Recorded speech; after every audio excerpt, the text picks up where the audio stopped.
Paano tinalo ng TNT tropa ang 5G ang Magnolia Hotshot? So buhay pa ang Grand Slam hopes ng TNT.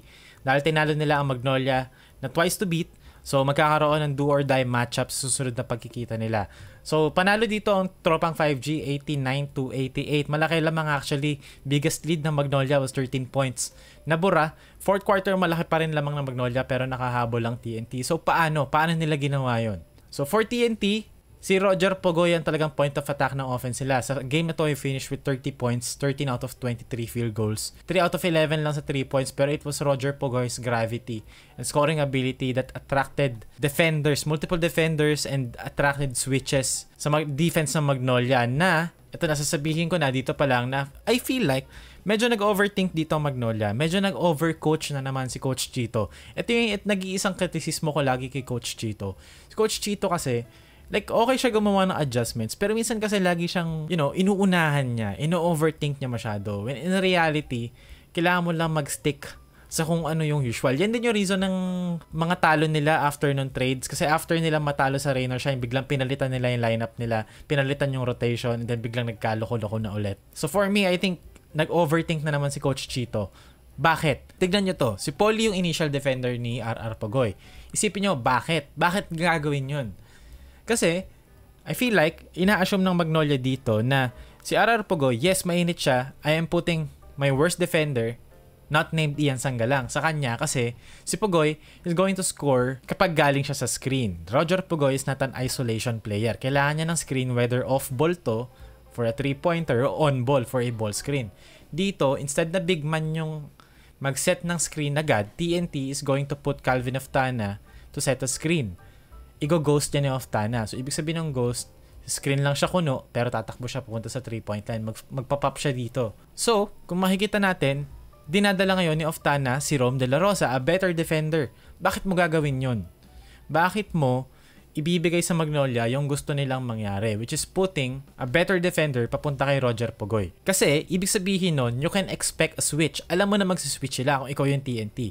So, makikita natin dito, pag set na screen, okay, nag-switch dito si Rom De La Rosa pero hindi siya nag-rush papunta kay RR Pogoy. Hindi siya aggressive. And there was a little bit of miscommunication kung mag-go over ba si Paulie dito.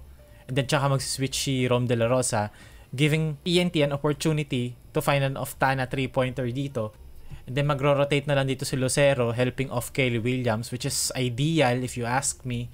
Pero nag-go under si Paulie, nag-switch si Rom De La Rosa, nag-pull up ngayon si Pogoy for 3. So for TNT, you're giving Magnolia kung ano yung gusto nila, pero you're looking for an opportunity to put your players in the right position to score. So hindi mo ganong iniisip kung anong ginagawa ng TNT. Iniisip mo kung paano ka makakascore. And I feel like yun yung naging sakit ng Magnolia dito. Masyado nilang inisip yung TNT. Hindi nila ganong inisip yung sarili nila. Dito, pistol para sa TNT. Again, Paulie, kay Pogoy. This time, now, okay, nagkaroon na ng advantage si Pogoy kasi Paulie nag-flop, not really the best defender in any way, if ever, lang na hindi siya mag-flop. Diba? So, you're just giving RR Pogoy an opportunity to score. Dito naman, si Ian Sanggalang nag-help off the corner, diba? Yan yung inaatake ng Magnolia eh. Ay, ng TNT rather eh. Si Paulie, tsaka si Ian Sanggalang. Lagi naman yan, kahit sino makalaban ng Magnolia. Laging yun yung game plan. Okay? BGR for 3. And this time, gagawin ulit nila. Pero, meron ng kasunod na action.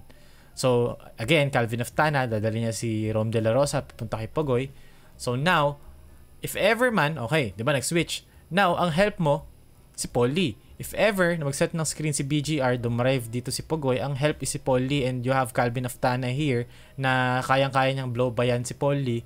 You have Mark Baroka here, smaller defender, 'di ba? Pagka-drive ni Oftana dito, hypotheticals lang naman to, pero you're putting help defender na si Paulie.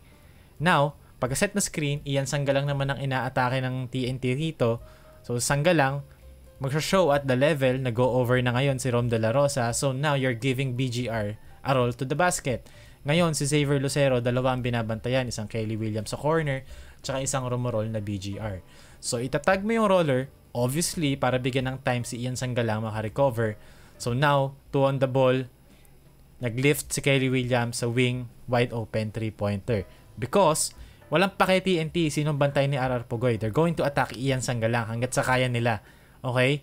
Dito, wala yung opportunity for Pogoy to pull up. Okay. Ibibigay ko dun sa nag-lift dito sa wing kasi nag-tag ng role si Xavier Lucero. If hindi mag-tag ng role Xavier Lucero, meron kang BGR sa role. So that's TNT playing their game and Magnolia adjusting to TNT's game. Mas concerned yung Magnolia sa TNT instead na mas concerned yung Magnolia to win the game. And that's overcoaching if you ask me.